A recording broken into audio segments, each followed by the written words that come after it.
where we're bringing encouragement, inspiration, innovation, and talking about stories of overcoming adversity. And this is for those leaders, aspiring leaders, and all those that have overcome something or they're needing a little bit more oomph or encouragement to do that. And today I'm here with Hugh Massie, and he is the CEO and founder of DNA Behavior, and also one of the co-founders and founders of the Boys Without Fathers organization. We're going to talk about a lot of things, but I think just even from that introduction, you can understand Boys Without Fathers comes with something that may be attached to Hugh's life. So I wanted to kick that off, and Hugh's a wonderful accent from Australia, which I love. I've never been to Australia yet, by the way, but also a Titan 100 from Atlanta, Georgia, and just a great individual. So excited to have him on the conversation here, and we're going to be talking about finance as well, which is incredibly important, a major factor in everybody's life, and something that I think that Hugh has some very interesting ways of looking at that, talking about it, and I think something that's going to be incredibly beneficial to you. So join us right now. So Hugh, thanks again for joining us. And I think just from knowing you briefly, I know that you have so much wisdom packed up in there. So I'm not sure where you want to start, but I'm going to hand it over to you to say, okay, here's my introduction. Here's how I got here. How about that? Well, thank you, Will. And it's great to be on the show with you and to, discuss, I think, some of these, major issues and hopefully, yeah, as you said, somebody gets inspired by the journey or learns something. And maybe it's always good to start at this, to do these things from the start or near the start. I normally like to sort of start off by saying I'm a reformed accountant. So, that I wasn't born as a reformed accountant, clearly, but my college degree was in accountancy and economics. I became what we would call in Australia a chartered accountant. CPA in America. I was a tax specialist for 10 years in Arthur Andersen. I worked in Sydney, but I also had a chance to be in Singapore and Thailand for 4 years. And then I came back to Sydney. And a little while after coming back to Sydney from being in Asia, I decided that I needed to be an entrepreneur, that I was no longer a fit for corporate life, even though I was great at being, I think, a great chartered accountant, a great advisor. And I had a path there. It wasn't that I was being asked to leave in any way. I could just see myself having changed, and I needed to set up a wealth, go and do something different. I didn't quite know what it was, but 3 months later, after leaving, I set up a wealth management business. And a few years into that, a friend asked me, Hugh, what's your purpose, or passion? And I said, I'd never thought about that, Will. And it came straight out of my subconscious. I want to help people all over the world become financially self-empowered. And I've been on a mission already to provide in the wealth management business a personalized experience that you could not get from private banks and wealth managers at the time. And I didn't have tools to do that, but I was sort of intuitively already knew that in being a CPA, my secret sauce was knowing how to present tax advice to different people to get them to buy into a complex decision. And then when I'm asked that question about my purpose, because it came from my subconscious and I'd never answered that before or thought about it in that way, I went and did a lot of reflection. I went and I started reading my day journal, and I've been writing about human behavior for 3 years. And I had this concept that people have a natural hardwired behavior that starts early in life. Now, I didn't study psychology, but I had that instinct that this is something really deep, and that, we can all act in a socialized way most of the time, be friendly, why you use the word wise. We can make what think we can, we're educated to make wise decisions, all those types of things. But when you're under pressure, which often money and relationships put you under pressure, you suddenly there's this behavioral flip goes on, and it all goes out the window. And there's all these behavioral biases taking over, emotions taking over, rationality's gone, right? And that's why I'm in this field of behavioral economics, where it's well known that humans aren't rational. That's not necessarily a bad thing, but because sometimes there's strengths with all of that, but that's what's going on. And I thought, okay, I need to know what this hardwired behavior is if I'm going to properly advise my clients, because that's the decision making pattern that's going to come out when people are under pressure. So I have a chance meeting with a psychologist, and she in Sydney. She's from England originally. She'd done a lot of work with what we would call psychometric measurement, and she said, "This is what you're saying is people have a natural DNA behavior, and it starts from conception to when you're 3 years old. 85% of it's set, and if you think about it, the neural pathways in the brain form during that period. The Mississippi River and the Rocky Mountains in your brain are forming in that time. And this really gets probably up to the big point, Will, about my very early life of not having a father. My father, when I was 6 months old, was diagnosed with a brain tumor, and my mother, right at that point, is pregnant with my brother, and my father died 8.5 months later, and my brother's born 3 weeks later. So you can do the maths on that part, but biological maths. But the thing is I didn't really have a father present in my life from 6 months old, because I'm living with my grandmother. My mother's dealing with pregnancy and a dying husband, doctors and nurses and whatever. My grandfather's dying, and he's living at my grandmother's house. And so there's little Hugh playing by himself. Now, that's not in any way me trying to talk like a victim. It's more the reality of that shaped me to be very independent, to make up my mind when I was going to do things, right? Not listen to instructions, take risks, could play by myself, be in solitude. It was okay, all of those things. Because that's what was going on. And I get to my father dies, and I get to 3 years old, and I'm at university. Not at university, at preschool, kindergarten.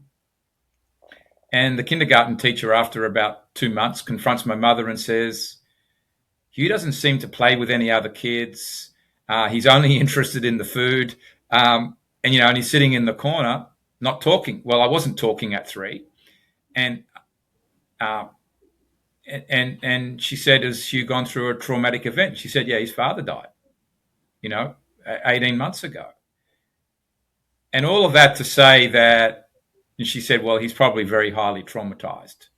And I think my mum didn't know much more about it other than to nod and just, well, it is what it is, right? And that's, my mum gave me and my brother a great life. There's no complaints anywhere. But I think what I'm getting at is that it's an interesting journey, Will, that, I've gone from being your very rational accountant to hopping the fence and looking at the world through people, and connecting the dots between numbers and people essentially is what I'm good at doing. And you go back to, okay, how was I wired? Well, that was from the early life events. And well, here am I getting the honor of talking with you about it, right? So I probably packaged up a lot of stuff, but that's the foundation. Well, I was going to say a few of the things that you mentioned early on. Those are the exact attributes of an entrepreneur. So you found your way at a certain point, right? I think that there's a lot to be said there, and a lot to be unwrapped as well, from a standpoint of, not having a father, not talking at 3 years old, like having that adversity early on and not being able to express yourself is significantly, uh, I think, harder. If you can actually express your thoughts or things like that, I think that's a different thing. Now, granted, I think kids in general are resilient no matter what, it seems like, and so they are able to bounce back. And I love that you've kind of come back to that point of like, hey, here's where things have started. I was able to self-reflect on myself, and that actually opened up an entire like really industry for you, of being able to talk about DNA behavior. Let's jump in there and I talk about the Yeah. 3 or 4 like main things in just your experience with DNA and the behavior, starting from the beginning, but how people can shape it too, because I know irrational thoughts are certainly there, especially when things happen. I mean, you have a fight or flight response as well, and we bring that up sometimes. It's like, okay, if a bear is chasing you, you're going to go for a tree.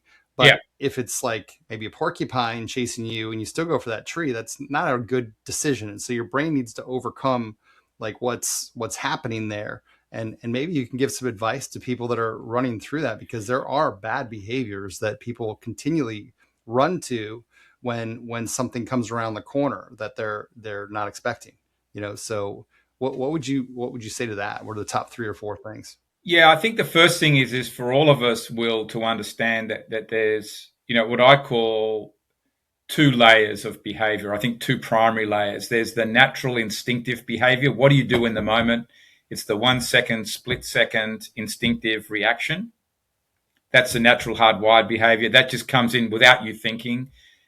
And then there's what might happen 7 seconds later, when you make a more considered response, and sort of that's called the system 2 or level 2 type thinking response, which comes from education. Okay, let's look at some data, and all of those types of things where you slowed yourself down.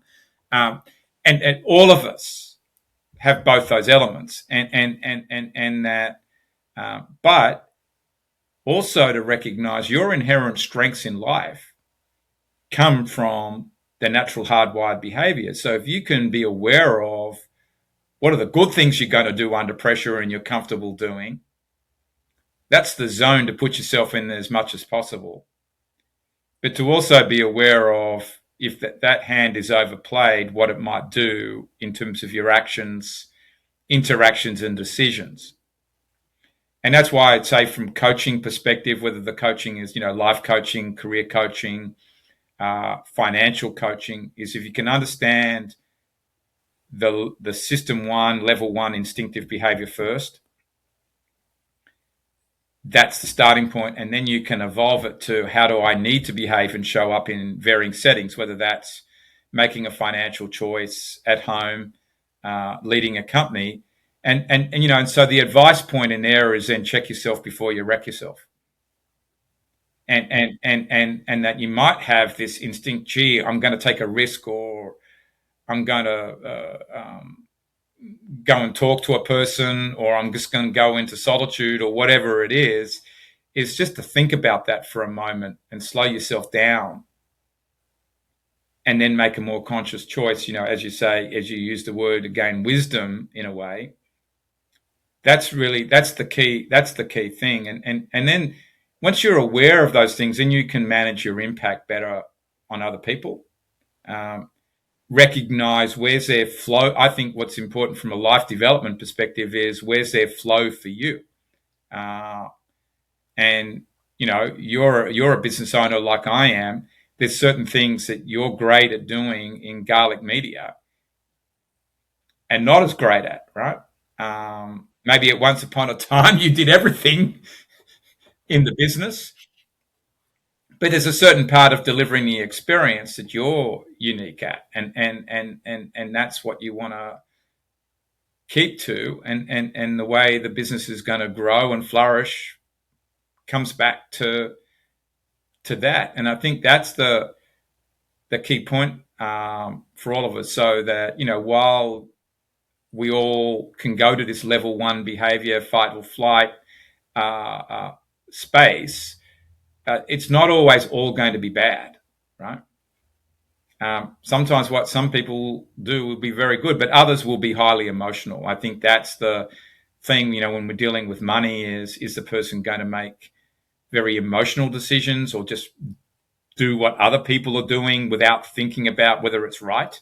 Uh, that's probably what could be slowed down for a lot of people, or just taking a risk they shouldn't be taking and can't live with. Yeah, it does. I think, and again, I think one of the major issues that people have in life, sometimes there's, tragedies that happen, but a lot of tragedy happens in the financial realm, right? You lose a business, you lose a house, there was bad accounting here, you did something, you overspent here, you over leveraged something, there's so much there. I really do want to dig in a little bit deeper because I think you touched it on a topical level, but how do people like self-identify? Is there a better way? Is there a better recipe?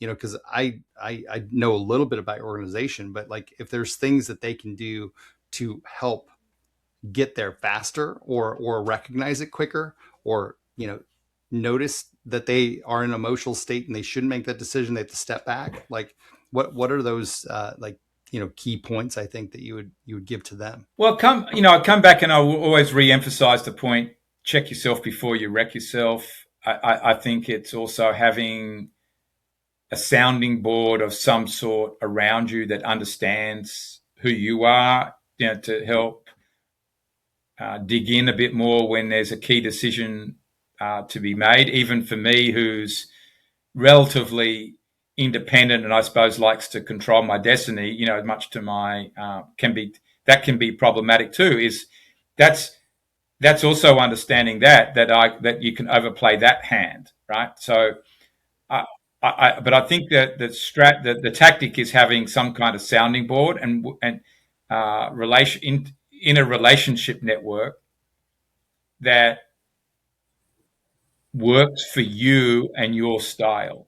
Um, that's something that's important, and then always come back to what are your strongest talents.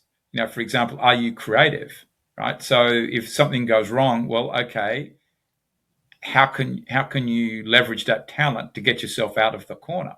For me, my greatest successes have come when I'm in a corner, and actually I dig deeper on the risk taking part. Every time I've got myself in a corner, I've actually taken a risk somewhere that's got me to get to the next place.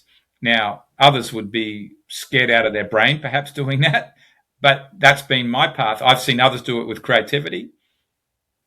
Others will do it, you know, in some other way, and so we're not all the same. So I think it's understanding, Will, your pattern and keeping to that.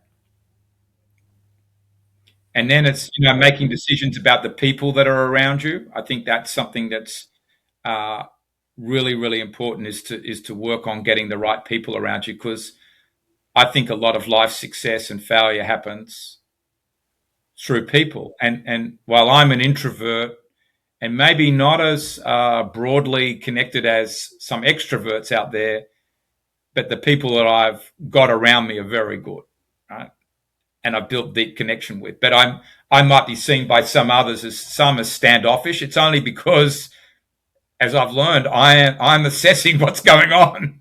Um, you know, it's not because it's a lack of caring. And in fact, I've got a broader network than probably meets the eye. But I think that is a really key part. Um, and knowing how much risk you can handle. Like when I got onto the human behavior path and I'd validated the DNA behavior system, I had to sit on the floor in my house in Sydney, and yes, I was alone, and make a choice. Do I essentially leave living in Sydney, or do I come and live in Atlanta? Because I had already bought a house in Atlanta and I had a beautiful home in Sydney. But what do I do? And I went back to my boyhood dreams of having a global business. And I knew from reading that if you could get in touch with your early life dreams, you can bring those to reality. So manifestation, I suppose, is a more modern word for that. But it's important to, if you can get in touch with your early life dream, you can bring it to reality. And I figured out pretty quickly that dream was not going to come from having a wealth management business. It was going to come from doing what I do today. Um, Even though I suppose I wasn't seen as a behavioral specialist because I hadn't done a PhD in psychometrics, but I've got all those people around me, and uh, um, but I had a unique edge in what could be done with it, and that's perhaps coming to be true today. 20 years later, but in that I had to, I suppose I'm trying to bring up is there's a reflection point. So I used all those talents connecting to the dream, but there's then a risk, right? Because you're leaving an established environment and going to a completely new one with your suitcase and setting up where you don't know anybody, have no connections, relationships. You think about it. I mean, if I'd thought about all of that back in 2001 and to 4, I probably wouldn't have done it if I'd really thought what that meant, looking back at times. But that's one answer to it. The other answer is that I'd never give up. The people I've met, what I've done, what I've been able to achieve, and I realized that making these choices allowed me to flourish. And that's the key thing: is what environment, even if it's not what you were brought up to believe or thought, could allow you to flourish. In a way, going to live in Singapore and Thailand when my friends were going to the UK doing the same thing was a big call in 1990, relatively. Yeah. Singapore is not what it is today. In 1990, it is not what it is today. So, No, and no one else, not many other people in sort of my life were doing it. But I made some great friends out of it. In fact, one of them's from Sydney that we met there, and it worked. I think so. Some of it for me was, and maybe it comes back to the early life experience, I was able to go outside the comfort zone and cope and flourish, whereas others wouldn't think to do that or wouldn't be comfortable doing it. And that doesn't mean I'm better. It just means I can do that. well, there was a couple things there. I think, in general, entrepreneurs somewhat have, it's how do I phrase this appropriately? Because I love the accountants and CPAs, love the wealth management side, but entrepreneurs typically believe in themselves, right? And they don't necessarily trust investing over here if they don't know that they can affect it. And then on the CPA side, it tends to be that there's a lot of structure and there's the lack of understanding of an entrepreneur and how an entrepreneur's mind works, and there's this continual friction. So it's very rare to find a very good relationship there, I think. I mean, because you have the accountant on this side saying, hey, I need to rein you in, and then on this side they're like, why are you being so hard on me over here and not telling me other things? Like, because it's like sometimes I feel like they should be telling you, okay, well, you should have bought another building, or you should have hired more people, or you should have bought more equipment, or like the things where are they on the ball enough for you as an entrepreneur? Because if you explain it the right way to the entrepreneur, they're going to do it. but then there's this thing. So I don't know if you can speak to that, because I know that I'm not the only one that's had like hard times in the past on that side, especially if you can understand both sides a little bit. Can you bring some awareness to us so we can maybe have better communication habits and structure there? Well, I think that, I think there's a clear answer, and I had my own experience with that. It was more with a wealth manager, actually. That was my wealth manager at the time in Australia around that same thing. But speaking to accountants, and I think this is true for a lot of people. They live in a very linear world. and that sort of life is about just optimizing what's there and in front of you, and doing that in boundaries. And that's going to be 90% probably of people who are accountants, and that's what they're trained to do, to make sure the books add up. But what they don't understand is the decision making that goes on to get to why the numbers are what they are. And that's the big difference. And it's true a lot of the time. It's true in companies as well. People looking at the balance sheets, the CFO looking at the balance sheets and P&Ls, and leader, the CEO looks at them as well. And okay, a decision's made, but it's made often from very linear type thinking. Whereas, Will, you and I are about growth thinking, and in fact, I'm thinking about exponential all the time, and that how can the result at some point be 10x? And so for the accountant, it's hard to get into our mind and understand that we're trying to make a quantum leap somewhere, and that we run off different energy, creative thinking.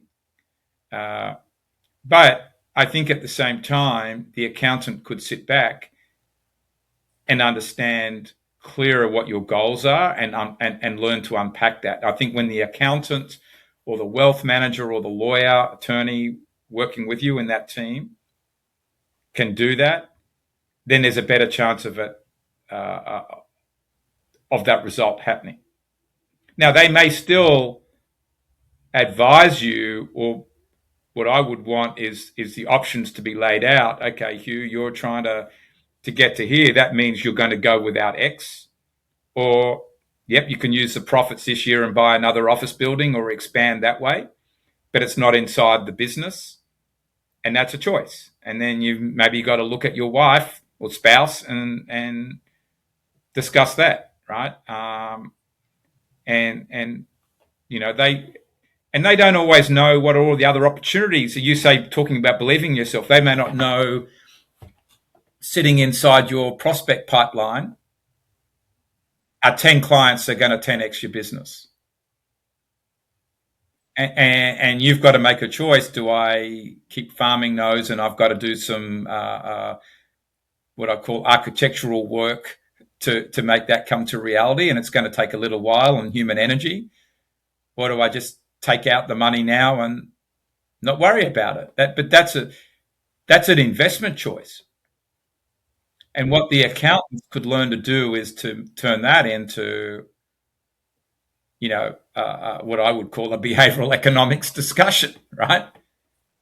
But because it's not visible, it's hard to measure it, to see it, and to deal with it. And they're only dealing with what's visible. And they're looking at, here's the other thing that's really hard, is they're looking at the numbers that are from past decisions. But what we're, I think, talking about is what decisions is the human, being the entrepreneur, Will or Hugh or others in Titan CEOs, what are we going to do in the future? And what's the potential of that? That's what needs to be unpacked. And, one of the things making that tangible that we've proven now at DNA Behavior, I instinctively knew it for quite a long time. But if there is a certain mix of behavioral traits that a founder has and the leadership team sitting around them has, that can create more profits than another combination. And we actually studied that with all of the listed companies on the US stock exchanges, and we've been studying it with private companies. So you can see it. So what if the accountant knew that and said, okay, well, why don't we project forward if these decision-making patterns are deployed, and you look at some other surrounding indicia, what would the results be?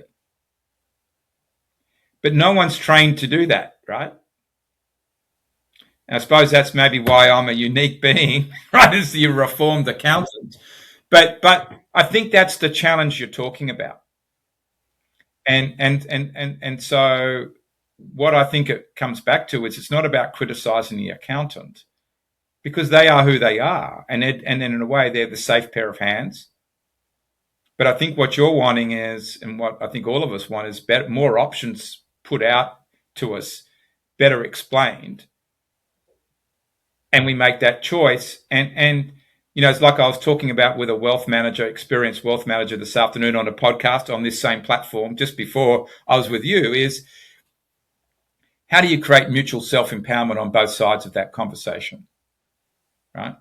And so that the accountant's guiding you and the sounding board team's guiding you to the solution, and then you make the choice. And they may never understand the choice completely that Will makes, but it would be done with a better framework, right? I love the way that you just put that. That does make more sense. I mean, I just think from a standpoint of diehard CEOs that I know, right, and myself included too. Like, it's just from a standpoint of if the CFO was explaining, okay, this or the outside or fractionalized CFO or things like that, like they're explaining, okay, if you are taking this 10% over here, you're putting it here, and you're going to save that because instead of running after these top 10 clients here at full blast, you take this and you actually end up acquiring another group over here that offsets, like, and 10x is what that could have done. There's a comparison, and then you have a decision, right? So because I think a lot of CEOs are very, especially ones that have started in founder CEOs, I would say, they believe in themselves, they know they can go, and they just keep investing back into the company. And at some point, sometimes that marketing or those leads dry up, or the economy shifts, or something happens, and they don't have the revenue or the reserves that they should have had, because they were always believing that it's going to continue going that direction, right? And I'll give you a couple of examples, because in a way it's interesting you've brought this up this afternoon, because I'm got a friend who's I suppose he's a client. He's a CEO of now what is a very substantial business, and some other people in the same industry have asked me, Hugh, what do you think is going to happen, and how can we AI proof the wealth management industry? And it's something I've thought about intuitively for a while. I've seen the direction it's come, but now I suppose, gone and become accountant a little bit, and gone and done all the research, and can apply the business models. And you can see that wealth management firms can keep growing, and this would be true of any business. You just do another roll up, and buy another business, do another roll up, and you've now got a bigger business, and all's going to be hunky dory, and you're going to make more out of it. Yes, bigger the business, maybe the bigger the exit multiple, but that's only true if you can manage the costs inside the business. And so there gets a point where the cost structure has got to be changed by centralizing your operations. So now we go from, are we going to have in a wealth management firm 50 different sort of investment managers manufacturing their own solutions, or do we put everybody and tie them all up to one platform and drive the cost down but drive the profits up, give them more time back, and put in some solutions that help them deal with AI? But it's easy just to keep on the merry-go on the one merry-go-round, and just saying, okay, the market's going up all the time, I'm buying more practices, and this is just a journey that's never going to end. But it might. And in a way, I am now playing the accountant with that person. He doesn't know that just quite yet, but we've started that journey. Say, maybe we've got to sit back and think about this, because there is a financial tsunami coming, and you need to see it. And that's what you would want to know with Garlic Media. Okay, I can keep on acquiring businesses of a certain type to build my gross revenue up, but am I just in a way acquiring the same energy and not moving to where the business model might be going? But acquisitions might also be good, because if you get, one lot of expertise out of one firm and geographic spread, energy flows, right, that into the business, the 1 + 1 = 3, right? You could maybe leverage a certain technology across all your business units. I think that's where you need a diverse sounding board to help you see all those angles. The accountant might get to some of them, but not all, I think. I suppose the point is we can all have a blind spot, Will, and think that, yeah, being bigger is better to some degree, but what's going on with the cost structure and where's the industry going? Because if you're getting marginalized out, there's no point being bigger. I mean, I've dealt with businesses, entrepreneurial businesses that are $100 million of revenue, and one at $4 billion of revenue that make less money than my business, and it's smaller, right? And yeah, and if I said my own story in there, where we changed our goal, my goals changed all the way along, and I've talked to people about this in sort of sharing the story. When I first started DNA, I thought it'd be great if I could have 1 million people in our system, right? Sorry, not 1 million. Like if we got 100,000, right? And then then we got that, and it was on a certain price multiple. And what if we got to 1 million? What does it look like? Well, gee, that's good. I 10x'd it again in 2019. Best friend said to me, Hugh, if you're thinking too small, you need to have at least, you should be thinking about having 100 million people in your database. I thought, well, we were past 1 million at that time. Okay, I'll make it 100 million. And that meant some changes in what we did. And then 2 years ago, I said to my team, what if we had 1 billion people? What does this look like? And how would we do it? AI. Fundamental change to how we activate our system. But last year, we got 275 million people in the database, right? Change in thinking. Now, would that have come from the accountant? Probably would tell me I'm blowing smoke. But it can happen. So I think it's also, how do you change your mindset, setting goals? But maybe should there be an accountant there to help test your thinking? Other people in the sounding board to test your thinking? Yep, which is what I have in a general spectrum, if that makes sense.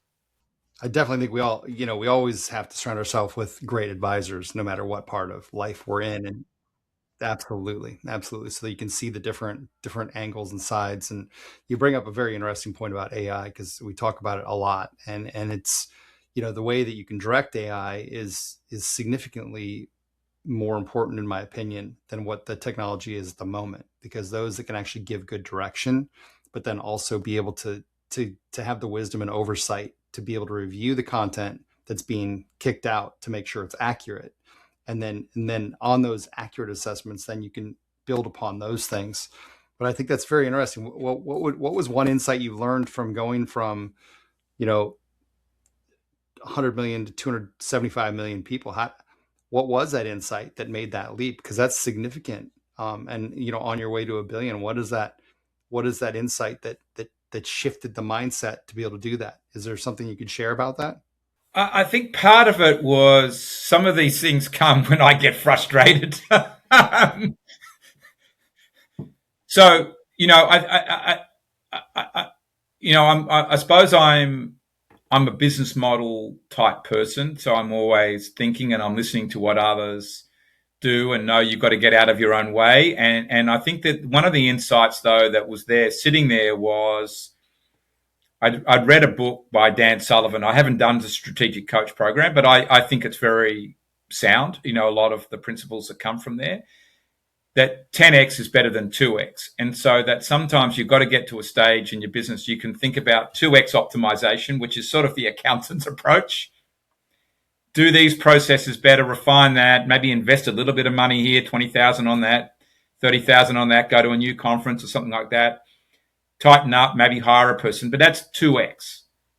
10x is taking a much more hardcore look at the business model, what clients are really delivering for you, will deliver in the future, what's a big process that could be changed or something substantial. And I suppose I think in those terms of exponential thinking. And I've been to program called Abundance 360 where we're talking about all the time exponential thinking. How can you embrace technologies? And AI's there. And I had always been resistant to any client that asked us, Hugh, can we customize the profile that you use?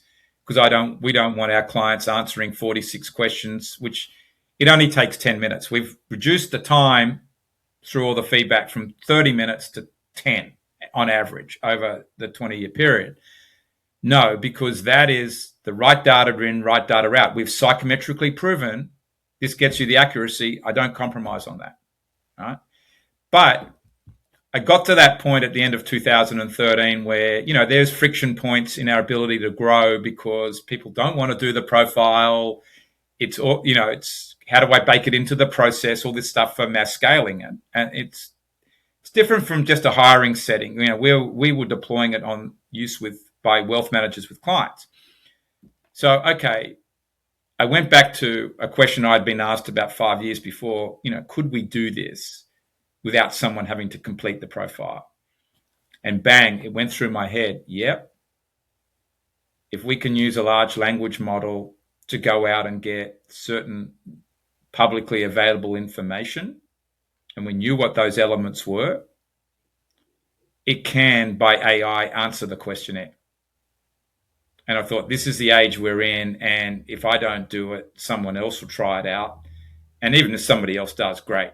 But we need to do it to scale, and we're at that point where we can change our business model, and we had to figure out how to do that because it changes your pricing, and that's what went on.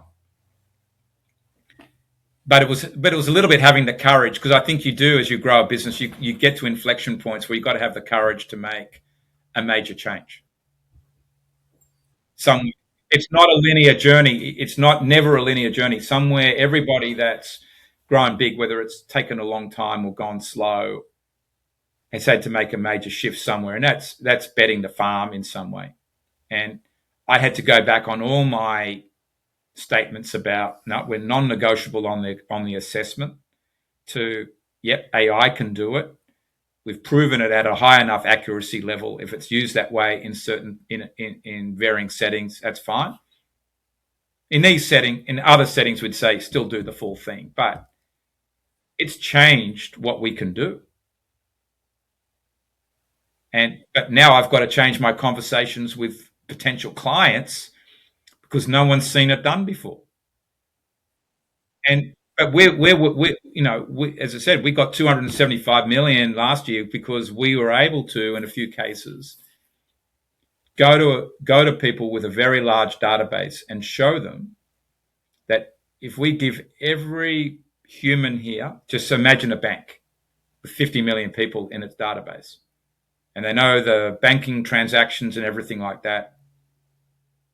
But what if they knew how to communicate and relate to every person on who they were, and that two people living in the same cul-de-sac with the same amount of money are actually different humans and need to be treated differently? What if you could do that? Yep, Hugh, I'd love to do that. Well, tomorrow afternoon you'll have it. And it's essentially what we did. Let the computers work overnight, and there it was. And you would think doing all that's hard? No, not when but we had to have 20 years of psychometric proof to sort of do it. But it's pretty easy. But then the key is, what can you do with that? And now the power that those groups have is enormous. It's nothing unethical about it. All it is just analysis on data that's out there already. Well, I've been studying like brain types, from Myers-Briggs to DISC to all the different Enneagram, all those things for, decades now. And it does give you an advantage when you're speaking to somebody, when you can identify what brain type somebody is, how they process information, how they understand examples you might be giving them. And it's not it's a great thing. Like it's way better to understand who you're talking to than just have to like butt heads or not understand where you're all going, or just literally the conversation ending. I mean, so what you're doing is giving those advanced tools that people truly need. And Yeah, and Will, I'll send you the results of your digital scan after. after. okay, perfect. Why did we haven't even done it yet? So you're obviously analyzing me. That's perfect. Or already did. Well, normally it's actually done ahead of time, but I think that because uh, it's Chris, isn't it? Is in the who set up the call, who set this up. She's in my calendar and not you. And my team go and do it before every call, right? Um, so, but I will ensure, because your name wasn't sitting there, although I in my brain had it that it was you. I was doing the Well, if you were talking to me like you were talking to Kirsten, it'd be significantly different. Because definitely different brain types, 100%, and that's why we get along so well. So right, and that's the asset too. Once it's understood, but the point is, I can do it, and I mean, yeah. So I will. I'll send it to you. that would be great. I love that. Well, and those that are listening, maybe is there is there something they can do as well? Because I know our conversation's taken a couple turns away from where we were originally going to talk. So, but this is interesting to me, and I think to others. So you can build on your 275 million people. Like, hey, anybody that's here, like, have them join in, and if they're not part of that group. Well, it's interesting, and that you raised that. So what we've done, typically we've been an enterprise orientated firm where we've worked at an enterprise level and then gone downwards, and it's sort of what I call creating this behavioral data asset category in the businesses at the top level is an enterprise choice, but with the digital scan, what we are launching to make ourselves more of a consumer brand. So that's another step in the life journey of DNA behavior. At the end of this month, April, we're launching what we call Go DNA, and you can go and see it at godna.ai. So where Will, for example, you would be able to go in there, you'd complete a short profile, shorter version of our profile, and then you could digitally scan every person you interact with. Just imagine every person you're on the podcast with, you could digitally scan client prospects. Just go at it, right? And you're going to know something about them to manage the meetings, and then you can use our AI tool to say, prepare me a meeting script. Well, I'm actually, that's very interesting. And because I mean, I do use AI and different things. And honestly, in our conversation, I hadn't, we just literally walked in a little bit cold turkey and we had conversation, and you didn't have background on me either. So this is legit traditional conversation going on. But I think what's interesting about that is I do have other tools that I'm testing, some for clients, some for my own understanding of things too, because you do have to scale in certain ways. And like there's social tools right now on AI that can look across all of your social, all your connections, all your different people that you have, potentially with coupling that with what you have, along with maybe a few other things or databases. Now all of a sudden that could be very useful to be able to connect people, find opportunities. I was talking to a gentleman the other day. I'm a beta user of this product, and I'm like, if you brought 4 or 5 people together that have like the networks that are similar to mine or bigger, like you could be creating new industries and new businesses like in a week. Like, I mean, just churning things out, because you would see and identify the people that were in their networks, right? That could actually just generate this, whatever it might be. That's an area I've been looking at as well. Is how do you see who's in your relationship network that's potentially an asset, but you wouldn't just know that from LinkedIn or the first search level on LinkedIn. LinkedIn's very clunky, but there are ways now with AI to get further below the surface to the right person more quickly. And then my point would be is how do you interact with them? And that's where the using, I suppose, our psychometric system gives you a good chance with that. Yeah. Well, I'll have to share this with you after. I mean, it's in a beta and it's not, I don't think it's open to the public at this point, but it pulls across LinkedIn, it pulls across Facebook, Instagram, X, if you have databases, if you have different things like that. So yeah, that's going to be something that very interesting that I think is going to be pretty awesome. So I'm happy to introduce you to them and see if that makes a good match. The other side of that too is even today. So I was experimenting some. This was just on ChatGPT because I've been using Claude ChatGPT for a bit. Um, the the I was supposed to go on a trip with a good friend of mine, and it was too long. So it was 3 weeks. It was to Mongolia. It was to like the Eagle Festival and the reindeer um, people or tribes over there, and there was a humanitarian effort there and a little trek and some stuff. And I'm like, 3 weeks is too long. There was a group of people, and he said, "Hey, I'm sorry that we're canceling the trip this year. What about maybe next year we all plan for it and we have a little bit more advanced notice on it?" So I said, "Okay, I don't know any of the people. Well, I knew one other person in this email list. There was about 12. And I said, I wonder if I just copy all of those emails, their names, and I put that into ChatGPT, see where it goes, and say, research these people. Here's the trip we're going to go on. Give us like 5 other examples that we could do in 5 to 7 days that maybe we could all accommodate for." My gosh, it came out like I had to refine it a little bit, but in three refinements, I had 5 different examples. It even had the tour guides, everything else that we could use if we didn't want to do it on our own. And and then I'm like, well, put this into a brief, because some of these people are like executives, and here's your brief on your your other expedition options. And so, but I mean, it does blow my mind. I wasn't thinking of that usage of AI before, but now you start to think like, well, could I use it for this or could I use it for that? And it's pretty fun to play around with some. I'm stopping myself all the time thinking, gee, I ask one of my team a question. I'm thinking, no, I could have just, I go to the shower and I suddenly realize, you know what? I'll just put that into Perplexity or Claude or GPT, and bang, out comes an answer and plus some. And yeah, it's amazing. I've planned our family vacation to Alaska for 2 weeks worth there using it. And yeah, you've got to be checking it, but it can uh, find things and help you organize the information. I think in a way that much quicker than we could ever do ourselves. Well, if you want to check it, I've been to Alaska quite a few times. so, so there's the oversight that you need. Like who's been there that I know. And if you like to fish, that's another one.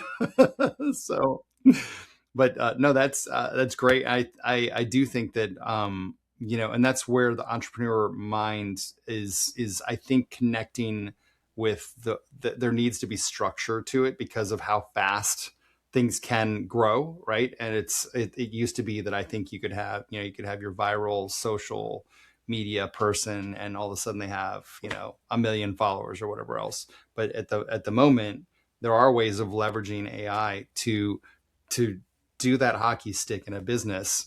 But there are some risks too. I mean, you might have to transform your business. You might not have the same roles for people in your business. You might lose some customers, and you might gain 10, Yeah, 100 million more. So, but yeah, it might look a whole lot different here in the next 6 to 12 months, for sure. I think people are finally starting to understand instead of just the curiosity of AI, like the application and the structure of applying that application to business, I think is really significantly improved.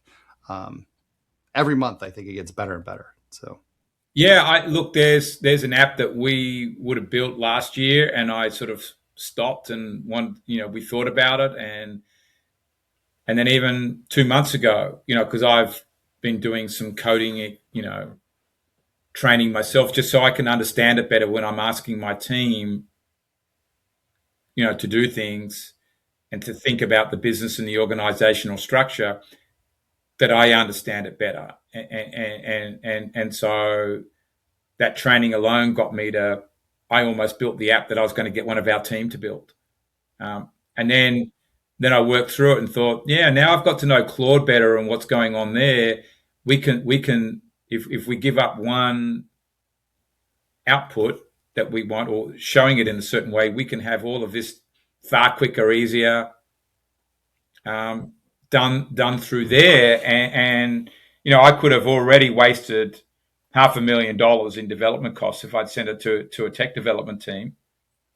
Whereas now I get it for a few $1,000s of effectively time I'm already paying for, right?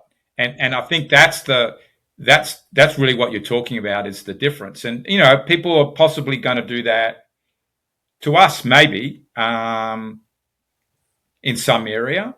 Although I think that the fact that we can digitally scan people and we've got a psychometric system that's pretty accurate and deal with money and behavior, we've got a whole lot of unique edges. So if one's taken off me, there's still plenty of others, and there'll be more to come. Yeah. Well, it is, last week I heard, somebody just, created something on Claude, and they took $1,000 as they made an investment tool. They took $1,000 and had it run it, and it went up to 88 grand in like a week or something like that, and it's, I think that's where wealth management industry needs to be careful, is that people are going to, rightly or wrongly, do trading and whatnot from there. And again, you buyer beware. You've got to be a little bit careful of what's the tools are allowing to do. But I think that if, so long as we all think of AI as our friend, it can do a lot. But it doesn't mean humans have to be completely removed either. yeah, for sure. Well, so we're almost at an hour, Hugh. that blew by for me. Hopefully it did for you as well.